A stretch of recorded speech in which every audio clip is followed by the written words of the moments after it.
Bom dia, boa tarde, boa noite e boa madrugada também. Bem-vindos ao canal do Apressado. Hoje a gente vai fazer uma viagem no tempo, sabe? Falar de um sistema que marcou época para muita gente, o Windows XP. Lá de 2001, né? Foi, assim, gigante, definiu como a gente usava computador por anos. Só que o tempo voa, a tecnologia mudou, e muito. E o mundo online de hoje, bom, ele é bem diferente. Em 2025, pensar em colocar um Windows XP, assim puro, sem proteção nenhuma, na internet, é pedir para ter problema. Problema sério. E recentemente teve um experimento, sabe, bem direto ao ponto, que fez exatamente isso. Pegaram um XP pelado e jogaram na rede. O resultado, olha, foi um choque. Mostrou a vulnerabilidade de um jeito que foi quase uma catástrofe de segurança e aconteceu muito rápido. Mas vamos segurar um pouquinho a informação de quanto tempo levou e o que aconteceu exatamente. Vale a pena entender o cenário primeiro. Nossa conversa hoje vai mergulhar fundo nesses riscos. O que esse teste ensina sobre usar sistemas antigos hoje em dia? A primeira é de um professor que eu tinha, que falava o seguinte: as palavras não são impunes. Elas advogam a seu favor ou contra. Pois é um ponto de partida excelente. E antes mesmo de detalhar o experimento, é bom reforçar uma coisa que parece básica, mas é crucial, né? O cenário de ameaças online hoje não tem nada a ver com a época do XP.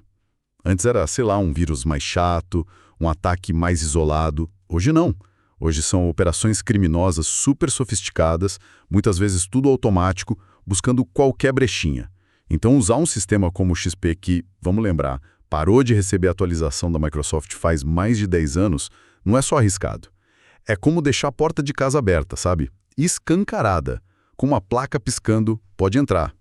Atualizar software não é mais uma opção, faz tempo. Exatamente. E esse experimento que a gente falou, ele escancara isso de um jeito brutal. Quem fez foi o Eric Parker, um cara conhecido na área de tecnologia, criador de conteúdo. Ele decidiu ver na prática, sabe, o quão rápido um XP sem defesa cairia. Vamos ver a configuração, que isso é importante para entender o resultado. O Parker usou uma máquina virtual. Tipo um computador dentro do computador, né? Isso.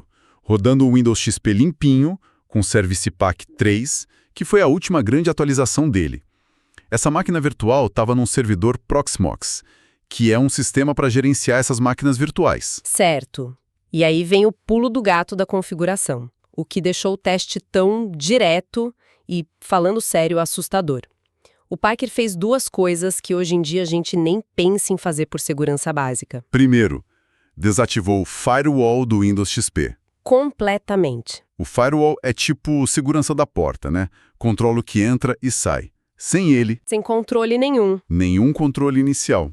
E segundo, que talvez seja ainda mais impactante, ele removeu o NAT, o Network Address Translation. Ah, o NAT, aquilo que o roteador de casa faz para todo mundo usar a mesma conexão de internet, escondendo um pouco a gente.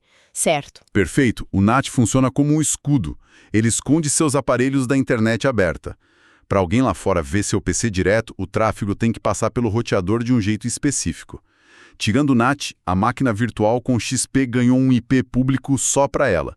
Ficou assim totalmente visível e acessível para qualquer um na internet. Então, sem firewall, sem NAT. Era o equivalente a colocar um cofre aberto no meio da rua. A ideia do Parker era clara: simular a exposição máxima. Talvez lembrar um pouco como era a internet lá no começo dos anos 2000, sabe? Onde nem todo mundo tinha roteador com NAT, a galera não ligava tanto para firewall. Para ver o que acontecia com o XP nesse cenário de hoje, em 2025, máxima exposição. Uma configuração feita para ser vulnerável, para testar o limite mesmo. E o resultado? Bom, se preparem. O Windows XP foi invadido, comprometido, dominado, em apenas 10 minutos depois de conectar na internet. 10 minutos. 10 minutos. É praticamente instantâneo, né? O primeiro sinal que apareceu foi um processo esquisito lá no gerenciador de tarefas, conhos.exe. O mais impressionante ali nem foi só o Trojan, foi a velocidade com que ele e outros malwares apareceram e tomaram conta, sem ninguém fazer nada. Ninguém clicou em nada, nenhum Nada. download. Nada. Zero interação. A máquina só estava lá, conectada. Isso que choca. Aqui é onde fica realmente interessante. Como assim tão rápido e automático? Essa velocidade toda ela vem de duas coisas juntas. Primeiro, o XP tem falhas graves, conhecidas, que nunca foram corrigidas depois que o suporte acabou. E segundo, a internet hoje está cheia de scanners automáticos. São redes de robôs, bots, computadores já infectados, que ficam varrendo a rede o tempo todo, procurando justamente máquinas com essas portas abertas, com essas falhas conhecidas. Quando acham uma, como esse XP exposto, o ataque é na hora, automático. Em minutos o sistema foi inundado. E depois que esse primeiro Trojan entrou, parou por aí ou a coisa piorou? Piorou e rápido. O Coinels.exe foi só o começo. Logo depois, começaram a ver outros malwares sendo instalados sozinhos, geralmente naquelas pastas temporárias do sistema. E aí os atacantes começaram a agir para garantir o controle total. Primeiro, ativaram um servidor FTP sem autorização. FTP, para transferir arquivos, né? Isso. Simplificando, eles criaram uma porta dos fundos para poder mandar e receber arquivos da máquina infectada à vontade. Controle total dos dados. Deram a chave mestra para o invasor. Segundo, e isso é muito perigoso, mudaram os servidores DNS da máquina. DNS, aquele sistema que traduz o nome do site para o endereço IP, né? Tipo, google.com vira um número. O que acontece se mudam isso? Exato. Pensa no DNS como a lista telefônica da internet. Se o atacante mexe nisso na sua máquina, ele pode te mandar para onde ele quiser. Você tenta acessar seu banco, seu e-mail, rede social, e o DNS modificado te leva, sem você perceber, para um servidor do atacante. Para uma página falsa. Geralmente, uma página idêntica para roubar sua senha, phishing, ou para baixar mais porcaria ainda no seu computador. No teste do Parker, viram que o tráfego estava sendo desviado para um VPS, um servidor virtual, lá na infraestrutura da Alibaba Cloud, na China, um lugar comum para esse tipo de atividade de botnet e de cibercrime. E terceiro, para garantir que não iam perder o acesso, mesmo se o usuário tentasse limpar alguma coisa. Ah, não! Eles criaram outras contas de usuário no Windows XP. Contas com privilégio de administrador. Então eles tinham acesso total, mesmo se a conta original fosse mexida. Total. Acesso persistente, controle completo do sistema. Resumindo, em 10 minutos a máquina já era controlada, dados vazando, tráfego desviado, portas dos fundos instaladas. E qual foi a chave mestra para essa invasão inicial tão rápida? A falha principal? Olha, a investigação indicou uma vulnerabilidade bem específica e infelizmente famosa, o Eterno Blue. Essa é uma exploração de uma falha num protocolo antigo da Microsoft, o SMB v1. O SMB, Server Message Block, é tipo a linguagem que os Windows usavam para compartilhar arquivos, impressoras, essas coisas na rede local. E essa versão 1, que o XB usava, tinha um defeito crítico. Permitia que um atacante, só mandando um pacote pela rede, executasse código na máquina da vítima. Executar código, tipo mandar o computador fazer o que ele quisesse. Exatamente. Sem precisar de senha, sem o usuário fazer nada, só por estar na rede com essa falha. Eternal Blue, esse nome. Ah, já ouvi falar. WannaCry, não foi? Esse mesmo. O Eternal Blue foi a arma principal naquele ataque global de ransomware, o WannaCry, em 2017. Aquele que parou hospitais, empresas, governos no mundo todo criptografando tudo e pedindo resgate. Dizem que a falha foi desenvolvida pela NSA, a agência de segurança americana, e vazou por um grupo hacker. A Microsoft até lançou correção para ela na época, inclusive para o XQ, de tão grave que era. Mas se a máquina não recebeu essa atualização específica? Continua vulnerável.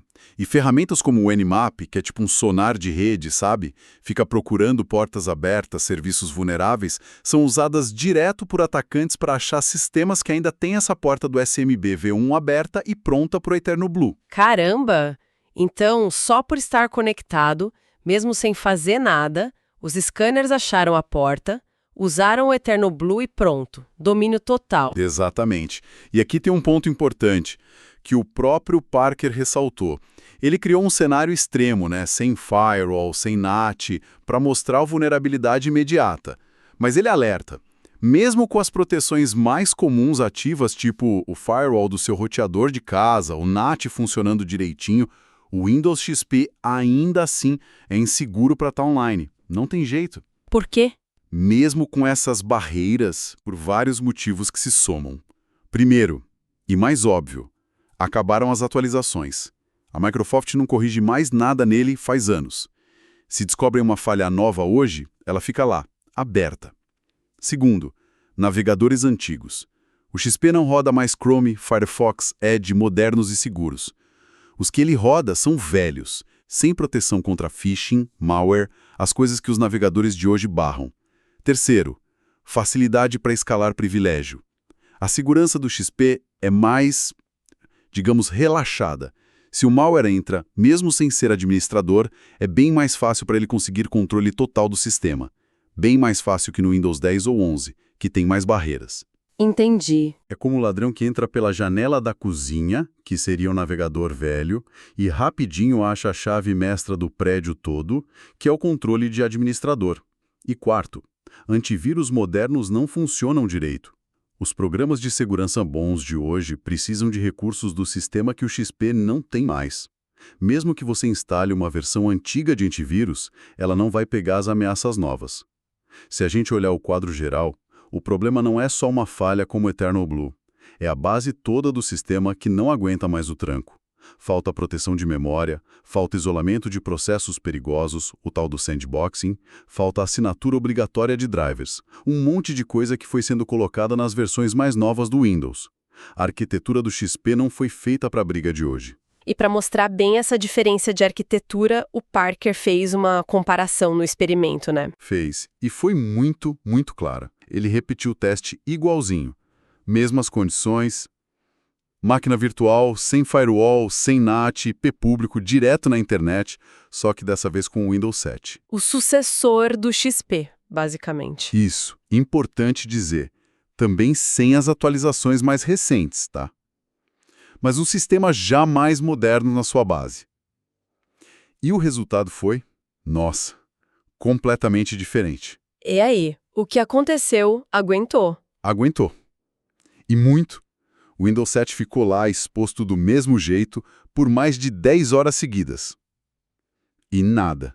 Nenhum sinal de invasão, de infecção, nada detectável. Mais de 10 horas.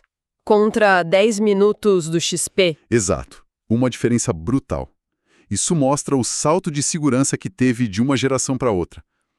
Mesmo sem estar 100% atualizado, a base do Windows 7, com firewall melhor, o UAC, controle de conta de usuário, outras defesas, já deu uma resistência muito maior contra aqueles ataques automáticos que derrubaram o XP na hora. Faz todo sentido.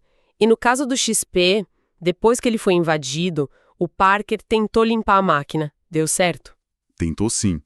Ele instalou o Malwarebytes, que é uma ferramenta bem conhecida para remover malware, para ver o tamanho do estrago e tentar consertar. A primeira varredura já foi um susto. Achou 8 tipos diferentes de vírus e malware rodando ali. 8 em minutos? Sim. Famílias diferentes de trojans, adwares, talvez até pedaços de botnets, e as origens, pelos rastros do malware, apontavam para servidores na Rússia, na China, o que é bem comum nesse tipo de ataque em massa. E a limpeza com o Malwarebytes funcionou? Então, aí a coisa ficou mais feia ainda. O Malwarebytes conseguiu achar e remover os bichos na primeira passada. Só que o malware era teimoso pra caramba. Pouco tempo depois da limpeza, vários deles voltaram. Se reinstalaram sozinhos, provavelmente a partir de outros processos escondidos ou tarefas que eles mesmos criaram. Não acredito. E pior, alguns malwares começaram a atacar o próprio Malwarebytes. Tentavam impedir ele de rodar, de atualizar as definições de vírus. Então o malware estava se defendendo ativamente. Exatamente. É uma tática comum hoje em dia. O malware tenta derrubar a segurança para sobreviver. Isso levanta uma questão séria, né? Dá mesmo para limpar um sistema tão antigo e tão comprometido assim? Quando a defesa base é fraca e o malware se enterra a fundo, limpar tudo vira uma batalha quase impossível. A recomendação final do Parker, depois de ver essa resistência toda do malware, foi bem direta. Dura talvez, mas realista. Se um XP chega nesse ponto de infecção múltipla, persistente, a única coisa segura a fazer é tirar ele da internet. Para sempre. Ou formatar tudo. O idealmente, formatar o HD e instalar um sistema operacional moderno, com suporte. Ficar tentando remendar um sistema nesse estado É arriscar demais deixar alguma coisa ruim escondida ali. Pessoal, se estiverem gostando, por favor compartilhem o canal e deem o like, ajuda muito. Então, o que tudo isso significa pra gente? Recapitulando rapidinho, esse experimento é um verdadeiro tapa de realidade, né? Mostra, sem deixar dúvida, que usar um sistema sem suporte como o Windows XP conectado na internet em 2025 não é só arriscado, é quase um convite ao desastre digital. A infecção completa em 10 minutos sozinha, sem ninguém fazer nada. É a prova final. Não é se vai dar problema, é quando e bem rápido. E essa lição vai muito além do XP, sabe? É um alerta super importante. Ainda mais agora que a gente está chegando perto do fim do suporte para muitas versões do Windows 10 lá para outubro de 2025. Claro, o Windows 10 é bem mais seguro que o XP sem comparação. Mas a lógica é a mesma. Quando um sistema para de receber atualização de segurança, ele começa a juntar poeira de vulnerabilidade. Com o tempo, vira um alvo mais fácil. A história do XP se repete. Talvez mais devagar, mas acontece. Segurança digital é algo contínuo. Tem que cuidar sempre. Usar software atualizado é o básico do básico. Interessante você falar do Windows 10. A gente vê a Microsoft oferecendo aqueles programas pagos de atualização estendida, né? O ESU, para empresas e agora até para gente, pessoa física, que não quer ou não pode para o Windows 11 ainda. Exato. Isso mostra duas coisas. Primeiro, que a própria Microsoft sabe o risco que é deixar milhões de máquinas sem atualização. E segundo, que segurança tem um preço. Seja pagando por essa atualização extra, seja tendo trabalho de migrar para um sistema novo. Não tem almoço grátis. Mas como o teste com o XP mostrou de forma tão clara, ignorar essa necessidade de atualização por comodidade, por custo ou só por apego ao sistema antigo pode custar muito, muito caro depois. Roubo de dados, fraude bancária, ransomware sequestrando tudo, os riscos são enormes. O recado final é esse: manter sistema operacional, aplicativos, tudo atualizado não é luxo, não é só para ter função nova. É a defesa mais essencial que a gente tem num mundo online cada vez mais perigoso. Uma lição bem clara e um pouco assustadora, vinda de um sistema tão conhecido como o XP. Faz a gente pensar na segurança do que a gente usa todo dia, né? Fica aí a reflexão. E você, o que acha de deixar um sistema operacional desprotegido online hoje em dia? Dê sua opinião nos comentários.